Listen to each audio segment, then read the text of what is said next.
Ahmad channel से माइकई ma'am पुनः पुतराम उच्चबगलोने खुरमजरी फोंब Pasi headline pound लाचरी ताबीसी वखल की थाक फाव पुनमिनबी UPF बोट चोर गादी चोर कांग्रेस की मेगा रैली पांथोकरे मणिपुर BJP की थबक थौरम पुनमक फेल ओरे मेघचंद्र फंगफम थोक सेंफम सुन पिथोक तबना बेनिफिशियरी सिंह मिगी सेल तोलगा लेरे लेखिद्रब रतन थियाम शांति की पाउजे लोइनी अजय कुमार बला हौजिक मरोब पाउ लोबिसी वाखल की थाक फाव पुनमिनब ngamdri UPF ngasi gi mirol manipur gi puwari da thodok sing asidagi ngasi faw para faba ngamdri puwari gi thodok sing da soike lan ki ba adu adumak hanjindun apun bagi pangal sagat pagal loinana yegnaba masak handok na apun ba manipur amagi damak mayong yaminaba dilaira dana wakhal gi thak faw punminaba ngamdri haina UPF ki president Rupachandra na fongdokre UPF United People's Front Manipur na thabum ama chupna chathari ba chamaga maudragani thui shuba national reconciliation mahat ki sharuk ama oinam 7 years devastation and national resolution haiba sida nomagi oiba discuss among asi press club ta pangthokki thorom adu preside tawkiba Andrew Prachandra na hai apun bagi pangal sagatuna amadi chawkhat minaduna apun ba Manipur amagi dapuna mayong yaminaba ngamdaba asi khodong chaba lawduna mapan gi ithil kaya ama changlak lipun mag asi mayok naba ngamanaba ekhoi punmin naduna apun bagi pangal sagatpa na yeknaba khodimang maithiba piba ngamgani haina fongdokki nakalam romdana bochor gadi chor congress ki mega rally pangthokre Manipur BJP की थबक थरोम पुनमक fail ओरे हाइन मेघचंद्र फोंदोक्रे ऑल इंडिया कांग्रेस कमिटी ने सिंधु नई दिल्ली के Ramlila ground बोचोर गादी चोर की मेगा रैली पांथोखरे मिफम अदुद मणिपुर प्रदेश कमिटी की प्रेसिडेंट के मेघचंद्र न CLP की लुचिंग बहाने के चीफ मिनिस्टर ओक्रम इबोबी कांग्रेस के MLA Singh अमसुंग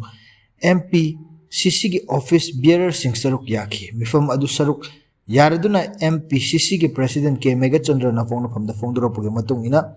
ngasi pangthokhiba rally asi maru oina lengak pairaba BJP na vote furan bamasung electoral roll the special incentive revision SIR gi matang de yanin da fongdok pani meyam gi vote thada bagi hak karamna loktuna duna manghan bagi haibasi chief election commissioner amasung commissioner anina paukum pigadabani haibasi ngasi gi mifom duna congress luching basingna demand tawkhi haina meghachandra na fongdokki नाकल मरोमदसु फंगपंग थोकपा सेनफम soon पिथोक तबना beneficiary सिंगी मिगी cell तोलगा लेरे प्रधानमंत्री Awas Yojana PMAYJ housing for all की scheme खाद कुमजा 2023-2024 दा yum साबगी सेंथंग फंग दुना yum साखिबा Kakching district की हियांग मखा लेकाय अमदी हिरान मैदा लेबा बेनिफिशियरी क्या लेंगा की मरी लेनबा सिंग मखोय की फंगफम थोकपा cell Singh ngasi fawu suna pidabana maram oiraga migi sendon from oiduna leire haidi hiramasiga mari leinana ngasi hianamda pangthokiba pawmi singa unaba amada CH malengamba koba mi amana hai lenga ki PMAYG housing for all scheme gi kumja 2023-2024 gi senthang makha di yum sana bi hiangla makha lekai amadi hiran maida leiba mi kya khangalaki lonan lenga ke senthang makha di yum sana na bi khudong jawa phangbada harau फंगब यावरप असना मरम ओइरगा beneficiary सिंगना हाना लेजरम बयुम सिंग सिदोक लगा नौना yum साब हौनकी लुपा लाख अमगा लिसिंग कुंथ्रा गी yum साब गी संथंग असे अहानबा तांकक लुपा लिसिंग निफु मंगा गी सेनफम अमदी कुमजा 2003 के डिसेंबर बेनिफिशियरी सिंग गे अकाउंट काबलकी असुम अहानबा तांकक की सेनफम पिखरबा मतुंग मखा ताना अनि सुब सेनफम अहम सुब इंस्टॉलमेंट के सेनफम अमतंग असि फाव पीबीद्रे अदुबो हाना लेजरम बयुम सिंग सिदोक लगा साजिन ba hawraba su yum adu loisindana kuina thamana laifam leitabani na beneficiary kredi mingon ga sel pura ga yum sanaki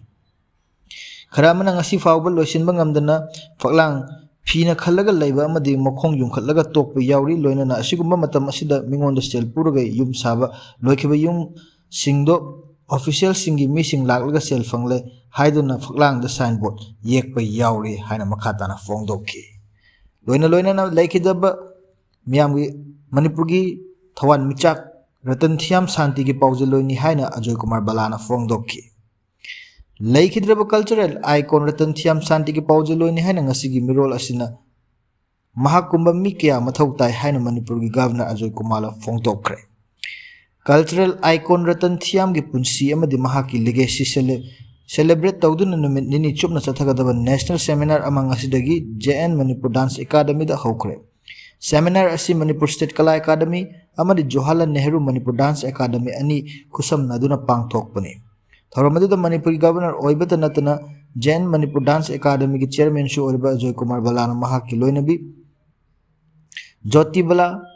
JN Manipur Dance academy vice chairman Longjam Jaichandra लेबाक असिगी ममिंग लेरबा अयिब डॉक्टर उदयन बाजपाई लमदम असिगी मसक नायबा अयिब थिएटर डायरेक्टर रिसर्च स्कॉलर अमसुंग महिरोय यावना मियोय क्याना सरुक यावखी थौरम अदुदा मरी लेनबा मणिपुर गवर्नर अजय कुमार बलाना हाई मणिपुर स्टेट कला एकेडमी अमदि जेएन डांस एकेडमी अनि खुसमनदुन नुमित चुपना सथगदबा नेशनल सेमिनार अमा लेखिदबा रतन थियाम की पुंसीदा युमफम ओइगा पांगथोकपा सिमक लमदम असिगी चाउथोकजनिंगानी अमदि लेबाक असिगी असेंबा लन्ने हाबदु ताकसरे लोइना रतन थियाम मियामगी अरंग थवान मिचाकनी हाइना फोंदोकखी मसिनी ngasi नोमगे मरुबे हेडलाइन सिंग अमदि मरुबे पाउसिंग तारिब सिंगो अमुक खुरुमजरी चैनल सिबु नुंसिबिदुना लाइक शेयर अमदि सब्सक्राइब तब काउबिदनो हाबगा लोइना मतंग सो हाइदा टेंशन जरी।